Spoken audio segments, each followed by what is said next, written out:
Alright, to bring you back. As per usual with me, it all went Pete Tong. So I've got two videos here recorded on the same day, and I've recorded them both in the wrong video editor on the wrong app. So and then I kept forgetting all the bits I wanted to add, so there's like loads of odd bits all over the place scrapped together. So yeah, there's two complete videos in one, so I hope you enjoy it anyway, and bear with my my rubbish filmmaking. Peace and love. Hello, to bring you back. Sorry it took so long to show you the new bike, but there was other things going on, I'm afraid. But anyway, it's Saturday today, the Saturday the 5th of April 25. I've got the new bike here. I'm out on the new bike. So I shall turn you around and give you a look. You'll probably say it in the title, thumbnail anyway, what it is. Right, well, I can't actually see what the camera's filming because the sun's directly glaring off the screen, so this is what we've got. Now, the sheer scale of this thing, I don't think translates to video or photos. This thing is enormous. It's a 2013 Suzuki Burgman 650. And it is massive. So I don't think I need to go into too much detail about this. There are so many reviews on YouTube for all of the years of the Burgman. It's basically a 650cc water-cooled twin step-through motorcycle. It's got automatic transmission, but it's also got optional manual transmission with an up and down switch. It's got a power mode which basically just holds the gears a bit like a kick down on an automatic car, but it just changes gear at higher revs. The manual mode and the power mode, well, the manual mode, you really don't need it if you're buying an automatic tourer bike. You know, that's what you're after. The power mode, I tried it a couple of times, and yeah, you might need it. It's like a turbo actually. It's that sort of thing. Anyway, wafflage. Yeah, just a great big step through motorbike. Massive seats. Seats are heated, both front and rear. Heated grips. Screen.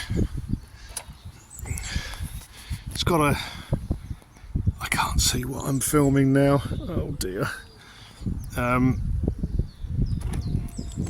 Automatic electronic screen. The mirrors, if you're going in tight traffic, you can fold the mirrors in so they're slightly narrower than the bars. It's got masses of luggage. Let's pop them back out again, figure out how to do it. I'm still learning. This is the first day I've been out on it.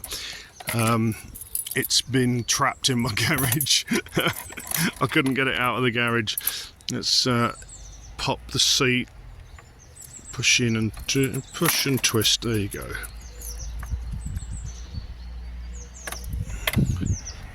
Okay, so the seat,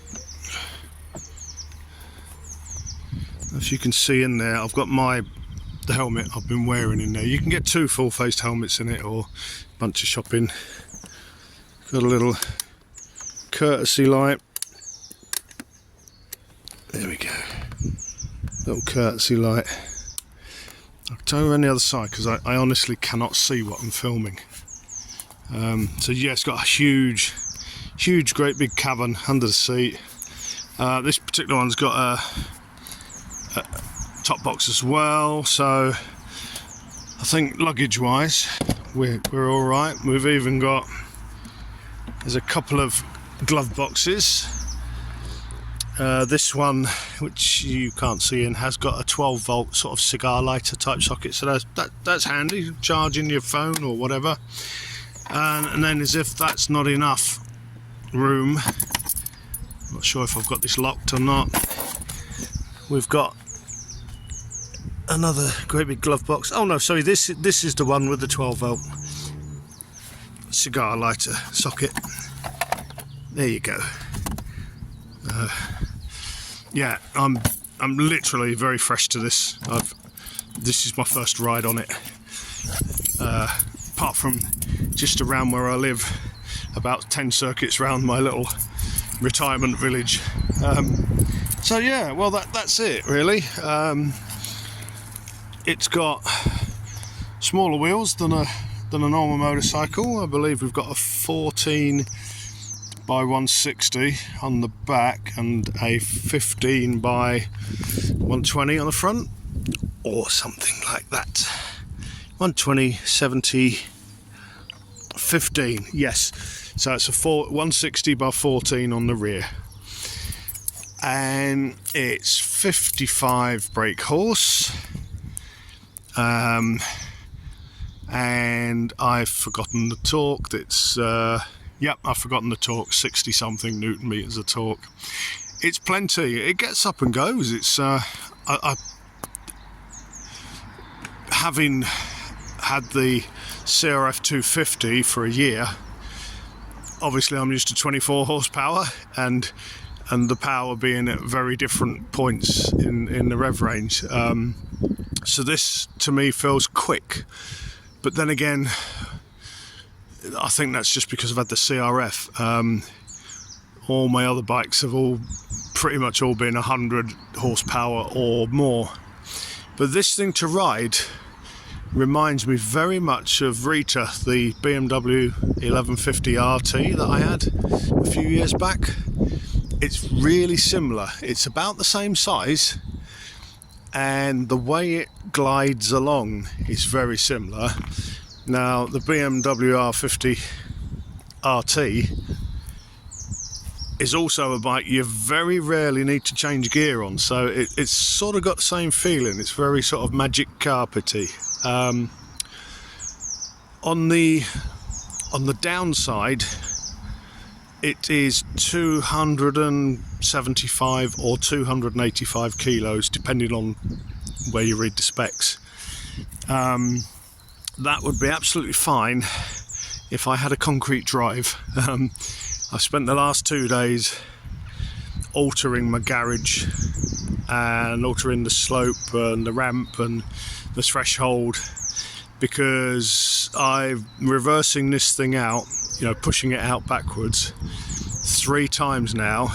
I've almost had it on its side, so I'm working on that, hence the reason why I got it Tuesday. It was April Fool's Day, April the 1st I got it, and so that was Tuesday. It's now Saturday, and this is the first time I've actually had it out, because it was stuck in the garage. I couldn't get it out, because just the way it was all set up was for the CRF, and a dirt bike. I had a steep ramp about 1.5 foot wide, and then I had a 4-inch drop into the garage, and it was fine on the dirt bike, which weighed 145 kilos. But this thing, it's absolutely lovely in forward, but it needs a reverse gear. So, and once I get down my new, let's turn you around. Yeah, so what I've done is I've taken out the 4-inch high threshold below my garage door, which was there because it was a complete mess up when we built the thing, which has enabled me to drop my wooden ramp down 4 inches. But what I've done is I've extended the wooden ramp, lowered it to 4 inches, and made it full width of the door, so that if I have to put my feet down, I've got something to stand on. And also I can now drive the car in. It's all temporary, it all needs concrete in and doing properly, but for now, so I can get it out the garage fine now and reverse it down the ramp. But then I hit the gravel, and automatic, I don't know what it's like with other automatic motorcycles, but with this one, the clutch sort of drags, the CVT part of it drags. It doesn't freewheel very well, particularly in reverse. You can't pull the clutch in because there isn't a clutch.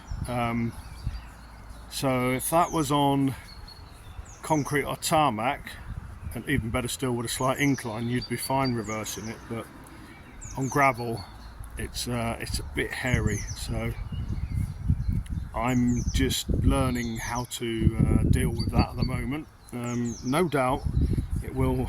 I've nearly dropped it 3 times. No doubt I will drop it at some point, but hey ho, that's more for me for not having my concrete and done properly. Anyway, I'm gonna go and ride it. I think that sort of covers the basics. Yeah, CRF's gone, traded that in. No, the only reason to get rid of the CRF is my chronic hip. It really was getting to the point where I couldn't ride at all. So it was either classic car, or as I spoke to you before about, it's going to be classic car, or this sort of something I've wanted to have a go on for probably 10 years or so. Anyway, we've got it now. We'll see how we get on with it and how many times we drop it on the gravel drive. Thanks for listening, thanks for watching. If any of this actually came out, because I can't see what I'm filming. Peace and love. I've been Springy. See you next time. Right, so here's the after the ride sort of update, what I've found out about it, and I'll show you what I was talking about with the garage access and drive and all that sort of thing. Okay, having trouble filming today. Right, so I've dropped the threshold 4 inches because we built the garage wrong and it had a 4-inch step there which was going to be filled in, backfilled anyway. So I've dropped that so I haven't got to bounce over a 4-inch curb, and I've also dropped the ramp, the 4 inches that I've lost from here, so, and made it longer and wider, so I can also drive a car in now if I want. So that's that. The only thing I could find wrong with this bike is my gravel drive. So it's absolutely fine on hard surfaces. I can reverse it, push it forwards, backwards, fine. This is really an issue, so I've got to figure something out for this. Yeah, it's a lot of weight trying to reverse an automatic bike that basically doesn't glide freely, freewheel very well, so there's constant drag on the belt. So yeah, I need to figure this out, but that's not the bike's fault. Hopefully this will keep filming. I've done this twice now. I am enjoying the fact that I can have my feet in multiple positions. I've been riding most of the time with my feet right up there, like highway pegs. I've never owned a cruiser and I've never had highway pegs, so I'm enjoying that because this seat, standard seat here, seems, I don't know, it feels a little bit, it's either slippery or it's tilted forward a bit. So I'm putting my feet out most of the time to stop me slipping forward under braking. It's not sort of major, it's probably something you get used to. But as with every single bike I've ever owned, I no doubt will get Lynn to recover this in a grippy material, maybe put a gel pad in. Not sure how that works with heated seats, but she'll figure it for me. So no doubt Lynn's got another job coming. Other than that, it's great. It's just rides smooth and very quick. Again, I don't know if that's because I've been on the CRF for a year, but it seems very quick. I don't need to use the manual and I don't need to use the power. The power, you think, it sort of feels like you're going faster, but it's not. It seems to be the revs are higher, but you don't really seem to be going any faster anyway. So I found I've obviously played with it and tried it forget the gears, forget the power button. It's got absolutely loads of power. I did a sat at 70 cruising behind a Volkswagen transporter van, and I just pull the throttle back, and within seconds I was doing 90. So you know, it's got masses of power. Yeah, really comfy, really nice. Suspension, I need to look at and trying to work out how it's adjusted and where it's adjusted at the moment. At the moment it's on number 2. Now I don't know if that means number 2 soft end or number 2 hard end, so I need to look at that, because it seems to be hard to describe. It's quite crashy, to use TMF's description, and he's right, it is crashy, but it's also really soft, so I don't really understand, but I need to look into that. I'll probably need adjustment for that, and I would need to adjust it for pillion anyway, so we'll see how that goes. Oh, and the other thing is, from the front it just looks like a big sports tourer, so far everybody has nodded, regardless of what they're on, so that's pretty good. Okay, I can't see the screen at all, don't know what I'm filming again. That's it for the Burgman. Great, as usual with every bike I get, it's always, yeah, I love it, it's brilliant. So you know, that's how they all start, isn't it? So we'll see how long I keep it. If I can keep it upright on the gravel drive, that would be a bonus, but once you get onto the hard ground, it's absolutely fine. Really, yeah, no negatives. I'll have a look at that suspension, see if I can figure out if it needs adjusting at all. Normally I'll set them to factory settings and then adjust them from there as I find out, you know, how it feels. I'm waffling now, so peace and love. I've been springy, I can't see a blooming thing. Peace and love, see you next time. I can't even see the off button or the pause. Forgot to tell you, it's got 9,600 miles on it. Hope you enjoyed the video. That's it running. It's really quiet. It's got a handbrake. Pull that up or down. Not really sure why it's got a handbrake. It's got ABS. All the little things I just keep remembering every time I stop the video. So anyway, onwards.